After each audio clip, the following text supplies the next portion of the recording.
On today's show, Hyundai reveals the new Sonata Hybrid, Sprint is dropping its NASCAR sponsorship, and I'll take you back inside the Autoline garage. All that and more coming right up on Autoline Daily.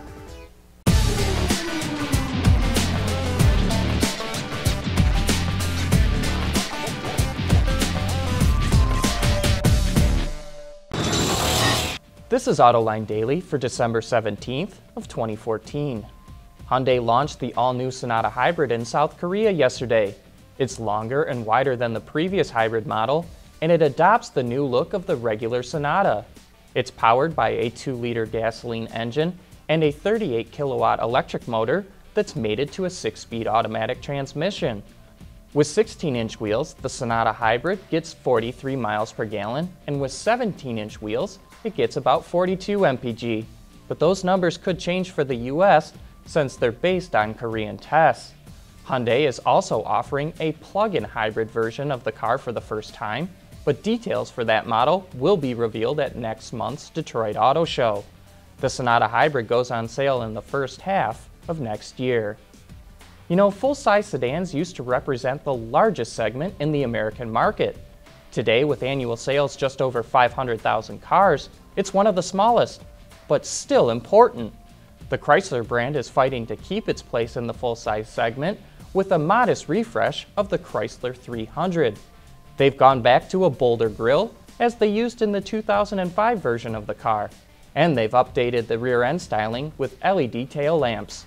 Inside, the interior looks more sophisticated with upgraded materials and modernized switchgear. New safety technology was added, such as forward collision warning with full stop. And an 8-speed automatic is now standard across the line, boosting both fuel economy and performance. It's a very nice sedan, and these changes will help the 300 stay relevant in the large car segment. But don't expect to see a big bump in sales. This segment will continue to shrink. And don't forget to tune in to After Hours tomorrow night. John and Gary and their panel will be playing the automotive equivalent of Santa Claus, watching who's been naughty and nice, and handing out presents or lumps of coal. That's this Thursday at 6 p.m. on our website, Autoline.tv. Still to come, Sprint says Sayonara to NASCAR, Hitachi licenses Nissan technology, and BMW reveals a self-parking car. Autoline Daily is brought to you by Bridgestone, your journey, our passion, and by Dow Automotive Systems, improving durability and increasing design flexibility with Betamate structural adhesives at dowbetamate.com. We've highlighted some of the problems with NASCAR, which we believe is a direct correlation to a reduced number of viewers. And now it may be costing the series a major sponsor. Sprint has announced that it's not returning as the primary sponsor of NASCAR in 2016 after its current contract is up. The wireless provider has been with the racing series since 2008. We've seen self-parking cars from Audi and Volvo, and now BMW is joining the list. The automaker will show an i3 equipped with autonomous technology at next month's Consumer Electronics Show. The self-parking i3 is able to maneuver around a multi-story garage thanks to its 4 advanced sensors and computers. A smartwatch can be used to send the car to a parking spot or summon it from its space.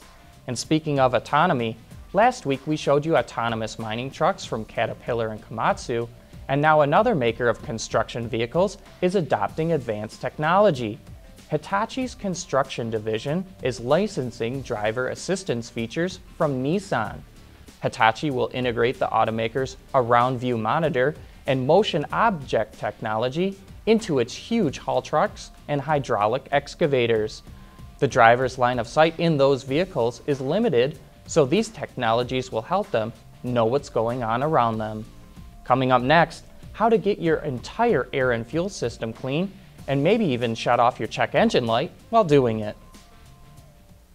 Dow Automotive Systems, driving solutions in automotive, commercial transportation, and aftermarket with innovative products like Betamate structural adhesives. Lighter, stronger, safer. dowbetamate.com. After my last Autoline garage about using quality gas to help clean harmful deposits off internal engine parts, one commenter brought up a really good point. what can be done to direct injected or DI engines where the gas no longer flows over the intake valves. Autoline Garage is brought to you by Bridgestone.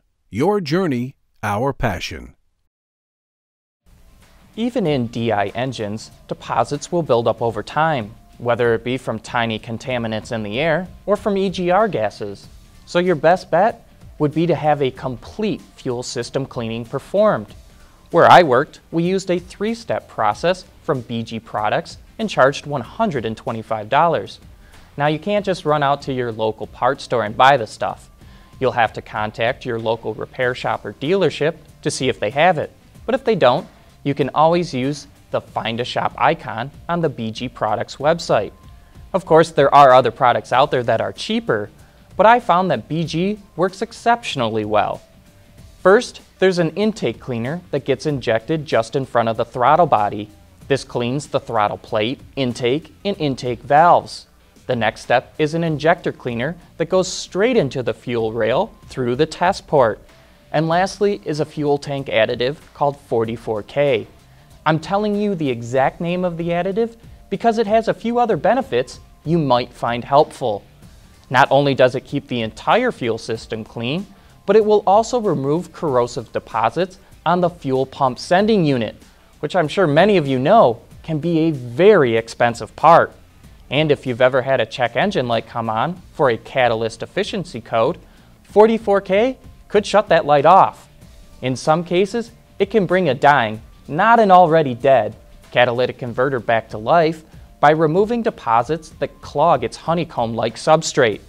Now this is not an advertised benefit by the company, but I've had it work once and have heard the same from a few other colleagues. And if you think a fuel pump is expensive, just look up some prices for a catalytic converter. But don't think 44K will be your only saving grace. As the saying goes in the repair industry, a catalytic converter doesn't die, it's killed. If you're lucky, the fuel system cleaning will take care of that issue, but there may be something else that needs to be addressed. For Autoline Garage, I'm Sean McElroy. That wraps up today's show. Thanks for watching.